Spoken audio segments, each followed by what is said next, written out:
UPS pension scheme का railway के 1,36,000 कर्मचारियों पर क्या असर? यूपीएस देगा फायदा या पहुंचाएगा नुकसान? केंद्र की मोदी सरकार ने यूपीएस का ऐलान कर दिया है। केंद्र सरकार की ये नई पेंशन योजना 1 अप्रैल 2025 से लागू हो जाएगी। इससे पूरे देश के तकरीबन 23 लाख कर्मचारियों पर असर पड़ेगा। वहीं रेलवे के तकरीबन 1,36,000 कर्मचारी भी इससे प्रभावित होने वाली सूची में शामिल हो जाएंगे। मीडिया रिपोर्ट्स में रेल अधिकारियों के मुताबिक रेलवे के ये सभी कर्मचारी सेंट्रल रेलवे और वेस्टर्न रेलवे में कार्यरत हैं। यहाँ सबसे बड़ा सवाल ये है कि रेलवे कर्मचारियों को इस नई पेंशन योजना यूपीएस से फायदा मिलेगा या फिर उनको नुकसान पहुंचेगा। साथ ही रेलवे के कौन कौन से कर्मचारी इसके जद में आएंगे, चलिए जानते हैं सिलसिलेवार तरीके से।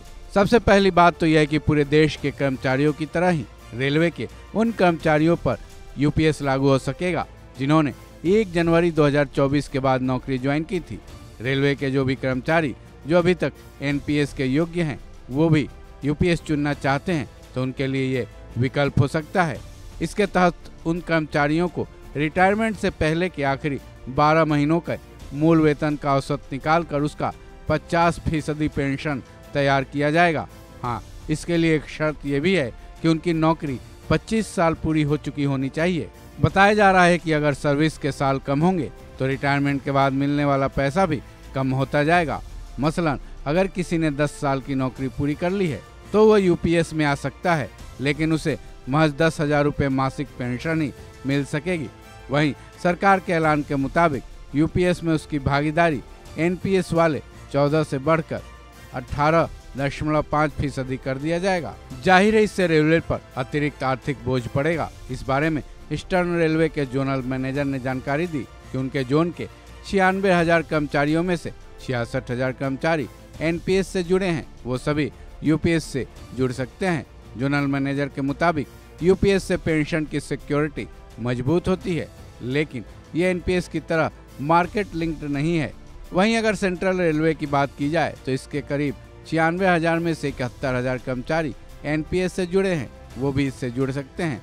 हालांकि केंद्र सरकार ने जब से यूपीएस का ऐलान किया है तब से इसके प्रति विरोध के स्वर उठ रहे हैं।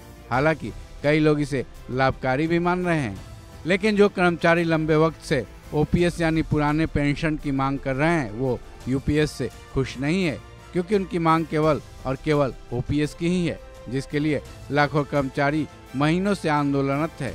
अब केंद्र सरकार ने यूपीएस लाकर उनके आंदोलन को रोकने की कोशिश जरूर की है, लेकिन ओपीएस की मांग करने वाले लोग अपनी मांगों पर कायम हैं, क्योंकि उनका कहना है कि ओपीएस से कम पर उनका ये आंदोलन खत्म नहीं होगा। बहरहाल कुछ केंद्रीय कर्मचारियों के संगठन इसको काफी हद तक ठीक तो मान रहे हैं, लेकिन ओपीएस की मांगों पर अड़े हुए हैं। इस खबर में बस इतना ही। बाकी अपडेट्स के लिए जुड़े रहें वन इंडिया हिंदी के साथ।